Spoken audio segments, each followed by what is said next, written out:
Alex, there is a specific kind of quiet desperation that sets in when you realize your lawnmower is sharing a bedroom with your table saw. It's that moment when you're shimmying sideways through the garage like a high stakes burglar just to reach a screwdriver. Is that why I had to park 3 blocks away? Because your shop has officially staged a coup and reclaimed the driveway? It's an occupation, not a coup. But it's exactly why we're talking about sheds today. I've spent the last 3 weeks elbow deep in pressure treated lumber and permit paperwork trying to build a sanctuary for the heavy stuff. And let me tell you, there's a massive difference between putting up a box and actually constructing an outbuilding that won't look like a parallelogram after the first heavy snow. I'm glad you mentioned the parallelogram thing because every time I see a DIY shed in a neighbor's yard, it's leaning like it's had one too many at the local pub. So, for those of us who don't want a slouching shed, where do we actually start? Is it the wood or is it the law? It's always the law, unfortunately. Before you even think about the smell of cedar, you've got to dance with the city planners.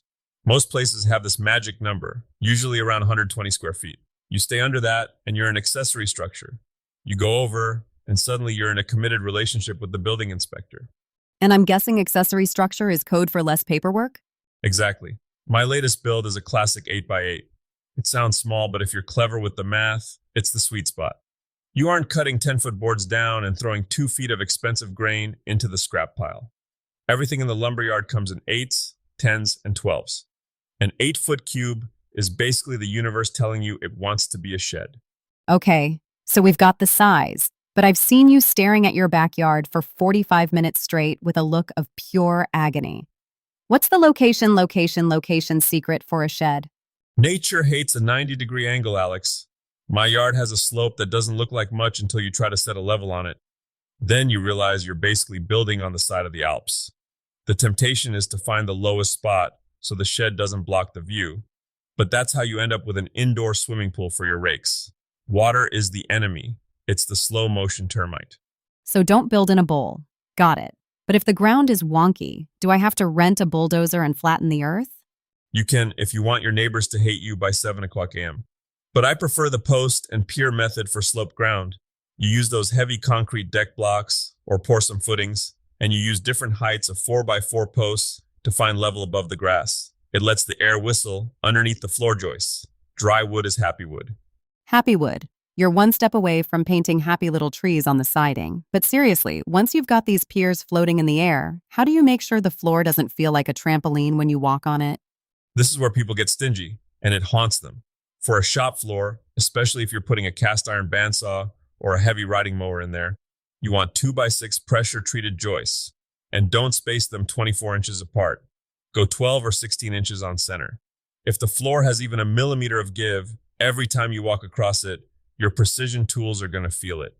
It's the difference between a foundation and a stage. And the actual floorboards? I've seen people use that thin plywood that looks like it's made of compressed cereal. Oh, may the gods of carpentry protect them.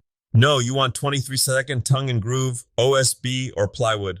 That tongue and groove part is essential. It locks the sheets together so the edges don't curl up like an old sandwich. If you use the thin stuff, your first step into the shed will be your last step through the floor. All right, let's talk walls. I've watched those 24-hour shed builds on YouTube where they just nail a frame together on the ground and pop it up. It looks suspiciously easy. What could possibly go wrong? Everything. Timing is everything. I once framed a whole 10-foot wall, got it perfectly plumb, nailed it home, and then realized I'd framed the door opening on the wrong side. I spent the next 2 hours with a pry bar, essentially undoing my own existence. See, that's the tiger I know, the man who builds a door for a wall that faces a fence 3 inches away. It was a very well-built mistake. But the real trick to walls is the top plate. Use a double top plate. It ties the whole structure together and gives your roof rafters something beefy to bite into. And for the love of all that is holy, check for square by measuring the diagonals. If the two diagonal measurements aren't identical, you aren't building a shed, you're building a trapezoid. Building a trapezoid should be the subtitle of your memoir. Now, what about the roof? That seems like the part where things get dangerous.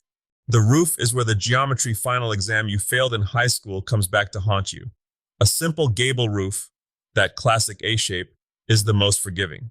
But even then, cutting rafters is an art. You've got the bird's mouth cut. That's the little notch where the rafter sits on the wall. If you cut that too deep, you weaken the tail. If it's too shallow, the roof sits wonky. Is there a cheat code for the roof, or are we stuck doing trigonometry in the sun?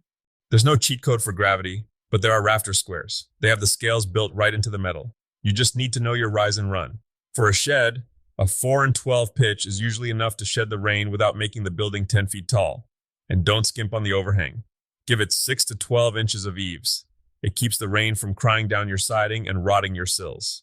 We've got a floor, walls, and a roof.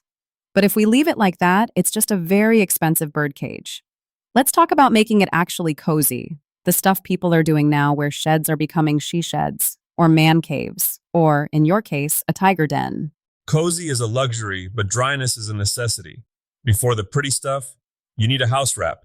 That's the moisture barrier. It's like a rain jacket for your studs. Then comes the siding.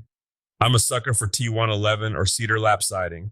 It smells like a forest, and if you treat it right, it'll outlast you. And windows? I feel like sheds are usually these dark, cobwebby dungeons. Precisely. I put 2 windows in mine, one on the south side for that soul-warming winter light, and one on the north for a cross breeze. But here's the pro move. Window headers. You can't just cut a hole in a wall and stick a window in. You need a header, a horizontal beam, to carry the weight of the roof over that hole. Otherwise, a year from now, the weight of the snow will crush that window frame and you'll never get it open again. I'm starting to think building a shed is just a series of ways to prevent future tiger from being angry at past tiger. That is the most accurate definition of craftsmanship I have ever heard. So, what's the final tally? Our source said they did an 8x8 for about $1,200 back in 2015. With the way wood prices behave these days, like they're made of solid gold, is this still a budget project? It's more of an investment now. You're probably looking at $1,800 to $2,500 for quality materials today. But think about it. You're adding square footage to your life. You're gaining a place where you can make a mess, leave a project half finished, and close the door on the chaos of the world. That's worth more than the lumber. It sounds like you're saying a shed isn't just for the lawnmower. The mower is just the excuse we give our spouses. The shed is for the soul. It's the only place where the sawdust belongs to you. Well, before you get too poetic, I think I heard your soul making a weird rattling noise in the garage. That would be the air compressor. It's telling me it's time to go to work. Fair enough. If you're planning your own backyard build, remember, calculate your diagonals, respect the slope, and for heaven's sake, check your local permits before you start digging. And don't forget the overhangs. Nothing rots a dream faster than a leaky roof.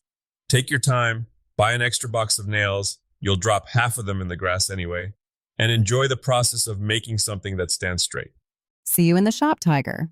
I'll be the one covered in sawdust and regret about my door placement.